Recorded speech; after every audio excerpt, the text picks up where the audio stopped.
Hello student, कैसे हैं? I hope आप सब अच्छे होंगे। IQ स्टडी ओनली चैनल में आप सभी का स्वागत है। जैसे कि अपन पढ़ रहे हैं मध्यकालीन हिस्ट्री में अपन पढ़ रहे हैं। आज अपन पढ़ेंगे मध्यकालीन हिस्ट्री में बहरम शाह। मतलब मध्यकालीन हिस्ट्री में अपन क्या पढ़ रहे हैं? गुलाम वंश पढ़ रहे हैं, और गुलाम वंश में ही आज अपन पढ़ेंगे बहरम शाह। रजिया सुल्तान के बाद अगर गद्दी पर कोई बैठा था तो बहरम शाह। जब रजिया सुल्तान को अल्तुनिया ने बंदी बना लिया था, और रजिया सुल्तान को बंदी बनाने के बाद रजिया सुल्तान को जब अल्तुनिया ने बंदी बनाकर अपने साथ जेल में ले गया था और रजिया सुल्तान के साथ विवाह का प्रस्ताव रखा अल्तुनिया ने, तो उस समय ही अल्तुनिया ने जब रजिया सुल्तान से शादी करी तो उस समय ही जो वहाँ के दिल्ली के जो इल्तुतमिश का, मतलब इल्तुतमिश का ये बेटा है बहरम शाह।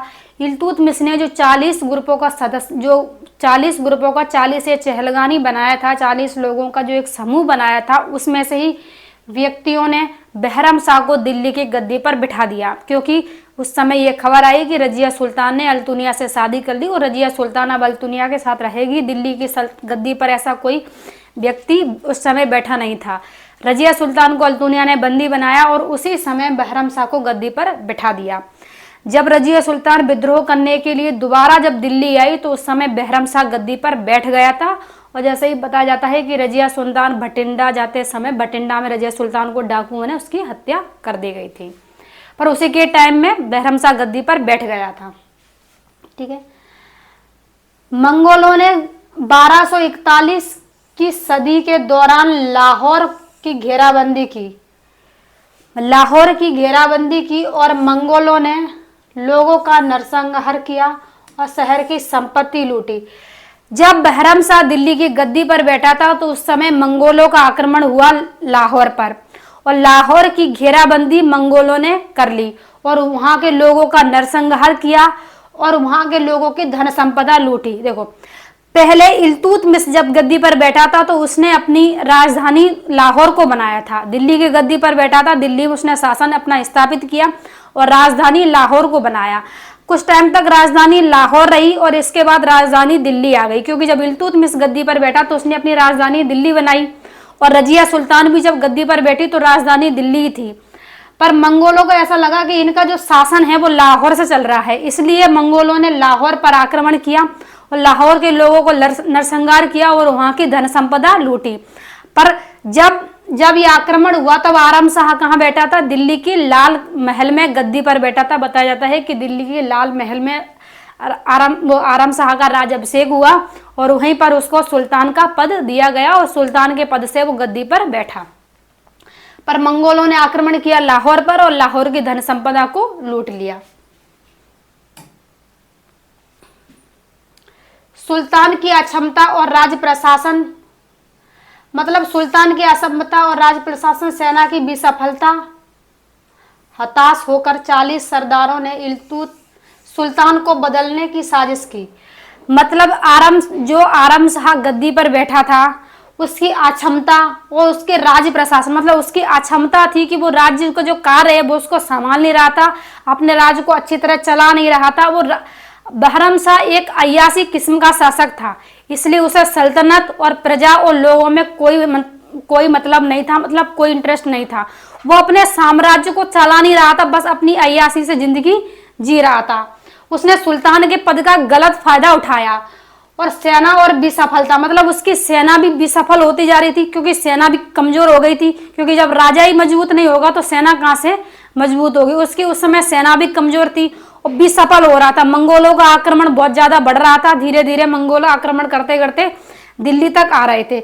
उसकी सेना की विसफलता से हताश होकर, मतलब जो 40 सरदारों का जो ग्रुप इल्तुतमिश ने बनाया था, बस ग्रुप के लोगों ने और जो वहाँ की दिल्ली की जो प्रजा थी उस समय, उस लोगों ने हताश होकर उन्होंने शासन को बदलने की मांग की। उसने कहा कि हमारा जो सरदार है उसको बदलना चाहिए।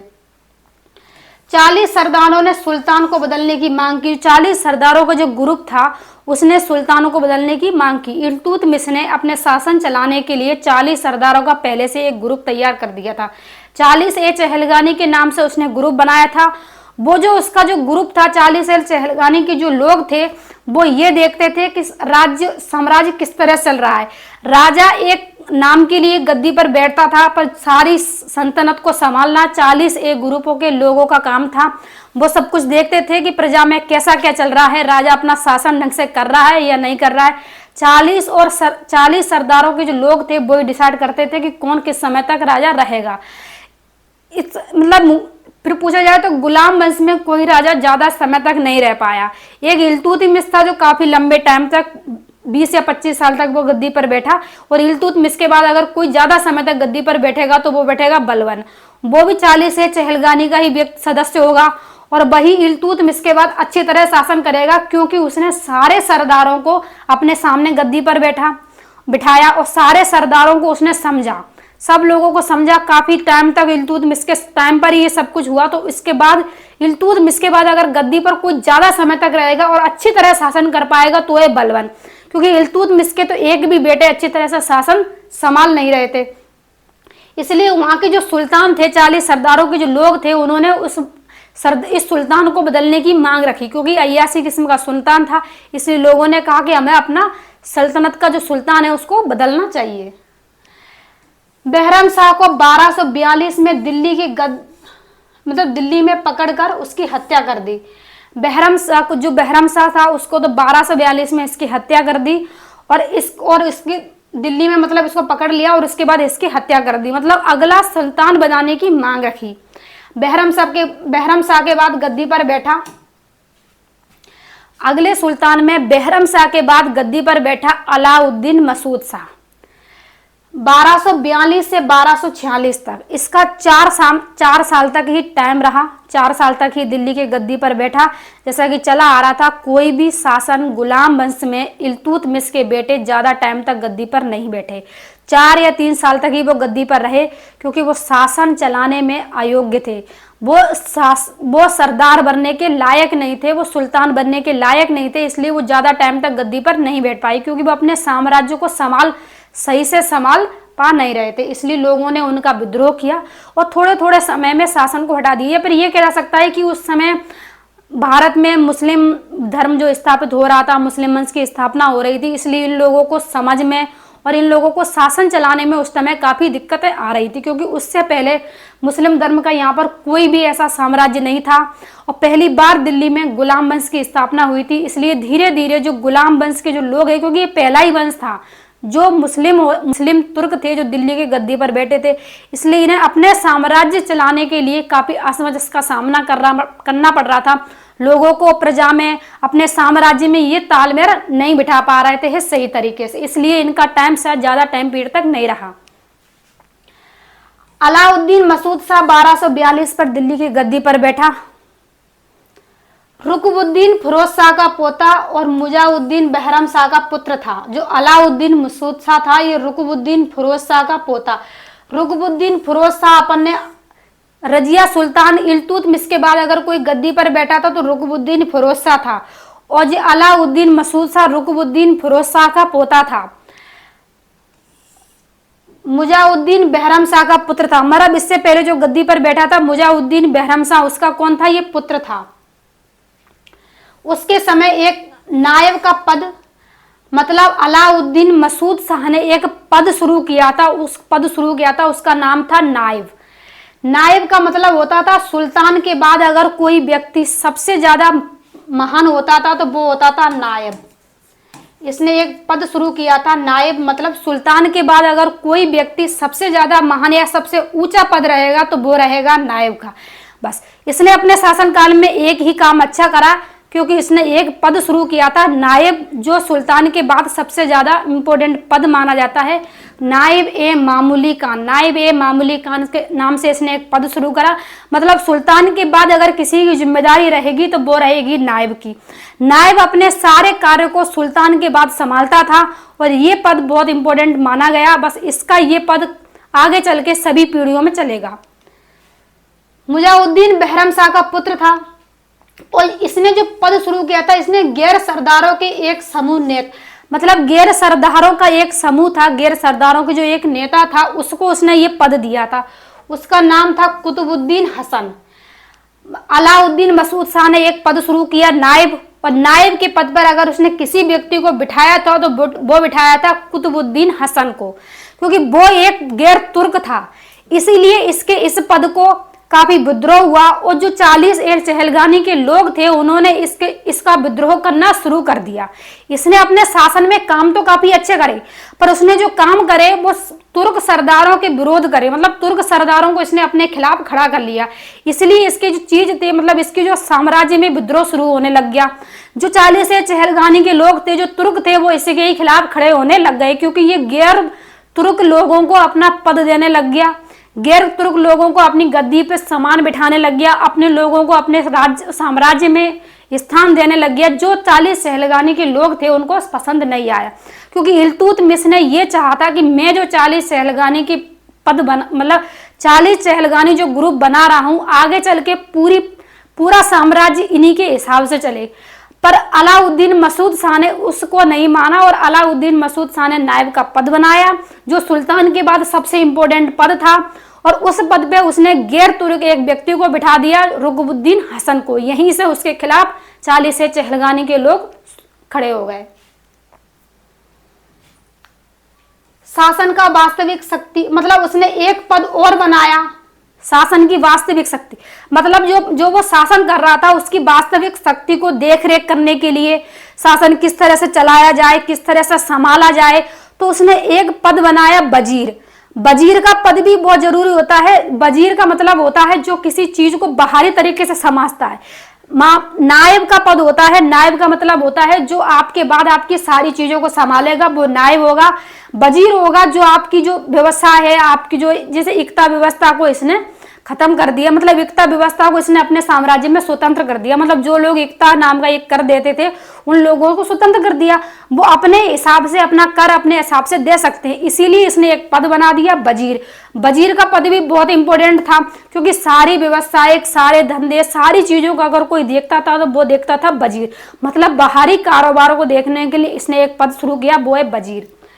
वजीर पे मुहाजुद्दीन, मतलब वजीर के पद पर उसने एक व्यक्ति को बिठाया, मुहाजुद्दीन, और वो भी एक गैर तुर्क था, वो भी उसने गैर तुर्क को बिठा दिया।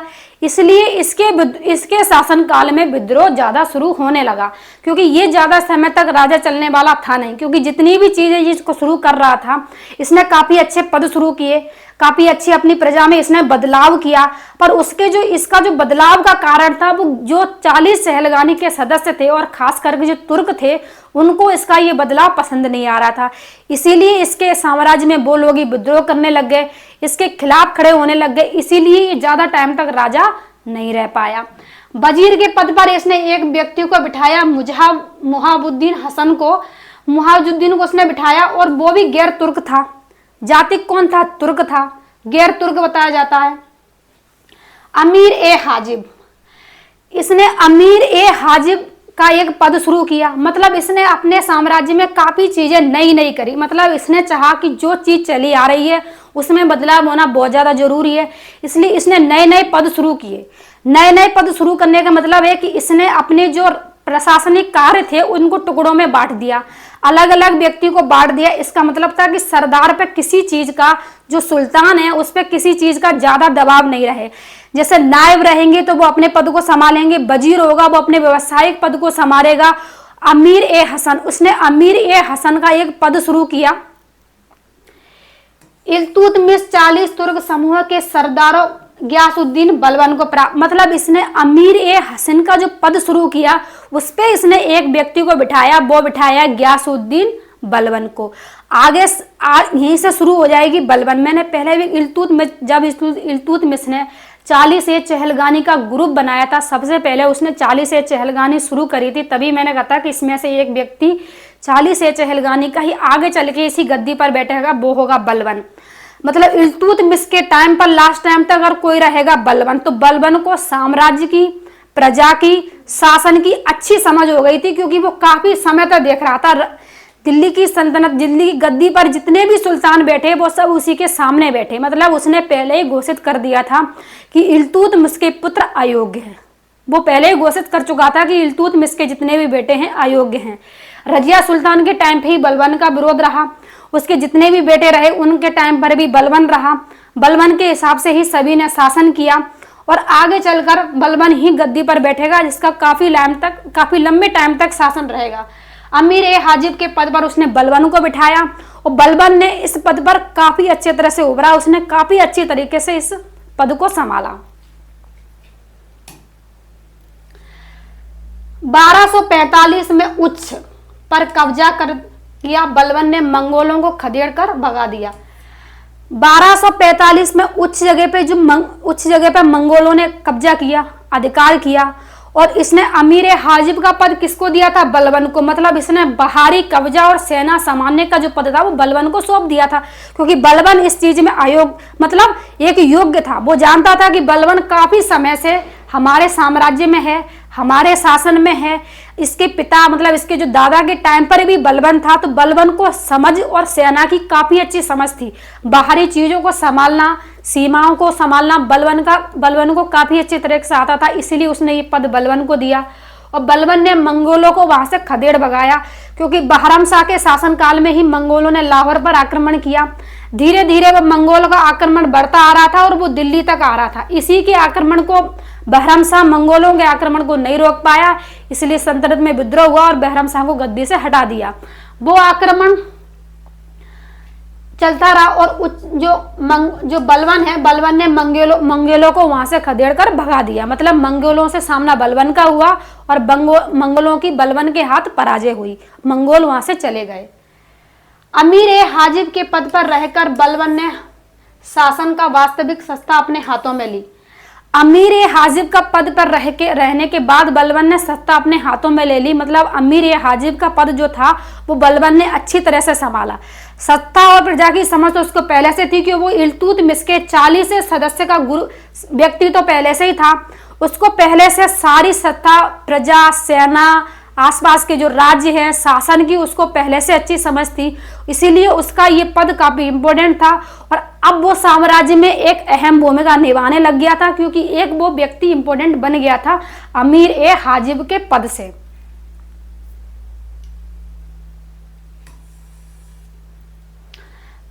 अंततः बलबन ने क्या करा? बलबन ने ही अलाउद्दीन मसूद शाह के खिलाफ विद्रोह रचना शुरू कर दिया, क्योंकि वो ये चाहता था कि ये व्यक्ति भी सही से शासन नहीं कर रहा है। क्योंकि वो क्या कर रहा था? बाहरी लोगों को अपने साम्राज्य में इंक्लूड कर रहा था। जो गैर तुर्क थे, जो तुर्क नहीं थे, उन लोगों को वो उसने अपने शासन में घुसाना शुरू कर दिया था। और कहीं ना कहीं ये चीज बलबन को पसंद नहीं आई। इसलिए इसके बाद अगर गद्दी पर कोई बैठने वाला व्यक्ति था तो इसका भाई था, वो था नसरुद्दीन महमूद। तो नसरुद्दीन महमूद बताया जाता है कि इसका सौतेला भाई था और उसने उसकी मां के साथ मिलकर अलाउद्दीन मसूद को गद्दी से हटाने की साजिश की। नसरुद्दीन महमूद से मिला, क्योंकि नसरुद्दीन महमूद भी इतना लायक शासन नहीं रहेगा। इसके बाद जो गद्दी पर बैठेगा ये नसरुद्दीन महमूद, इसके सारे शासन को, सारे साम्राज्य को इसकी मां चलाएगी। बस ये नाम मात्र का गद्दी पर बैठेगा और इसकी मां ही प्रजा पर शासन करेगी, वही पूरे साम्राज्य को संभालेगी। तो बलबन ने सोचा कि नसरुद्दीन महमूद से मिलकर अलाउद्दीन मसूद शाह को गद्दी से हटाने की साजिश की जाए। तो इसने उससे मिला और इसने इसको गद्दी पर हटाने की साजिश शुरू कर दी गई। मसूद शाह की अपेक्षाकृत शांति, मतलब इसका जो शासन था, अलाउद्दीन मसूद शाह का जो शासन था वो काफी शांति प्रिय रहा। इसके शासन में कोई विद्रोह नहीं रहा, क्योंकि इसने अपने पद को और अपने साम्राज्य को छोटे छोटे टुकड़ों में बांट दिया। इसने नए नए पद शुरू किए और नए नए पद शुरू करने के बाद इसने लोगों को नई नई जिम्मेदारियां दी। जो जगह जगह टुकड़ों में इसका साम्राज्य बटा हुआ था वो आराम से शांति प्रिय जो लोगों को पद दिए गए थे वो चला रहे थे, इसलिए इसके शासनकाल में कोई विद्रोह नहीं हुआ। इस समय सुल्तान सरदारों के बीच कोई संघर्ष नहीं, मतलब मैंने बताया कि इस समय जो सरदार थे उनके बीच कोई संघर्ष नहीं हुआ, ना किसी सुल्तान के बीच कोई विद्रोह हुआ, क्योंकि जब ये बांट चुका था टुकड़ों में, राज्य को इसने बांट दिया, तो विद्रोह का कारण तो बनता ही नहीं था, क्योंकि इसके पास ज्यादा कोई मतलब भार था नहीं कि सब चीज इसी को संभालना है। जब इसने छोटे छोटे पद शुरू किए तो छोटे छोटे टुकड़ों में इसका शासन संभलने लगा और अच्छी तरह से इसका शांति प्रिय शासन चल रहा था। ये चीज नसरुद्दीन को पसंद नहीं आई, क्योंकि बलबन ने सोचा अगर ये ज्यादा टाइम तक गद्दी पर रहेगा तो शायद उसका मौका कभी ना आए। वस्तुतः बलबन ने शांति स्थापित काल कहा, मतलब बलबन ने सोचा अगर इसका काल शांति प्रिय रहा तो ये गद्दी पर बैठा रहेगा, इसका विद्रोह करना बहुत ज्यादा जरूरी है और इसको गद्दी से हटाना बहुत ज्यादा जरूरी है। ठीक है, आगे अपन इसके बाद पढ़ेंगे नसरुद्दीन मोहम्मद, जो इसके बाद गद्दी पर बैठेगा। जैसे मैंने बताया कि इसकी मां के साथ मिलकर बलबन ने इसको हटाने का विद्रोह रचा। और गुलाम वंश में आपको और भी राजाओं सुल्तानों के बारे में आपको आगे पढ़ाएंगे और धीरे धीरे गुलाम वंश खत्म होने तक ही चल रहा है, 2 ही बचे हैं, नसरुद्दीन और बलबन।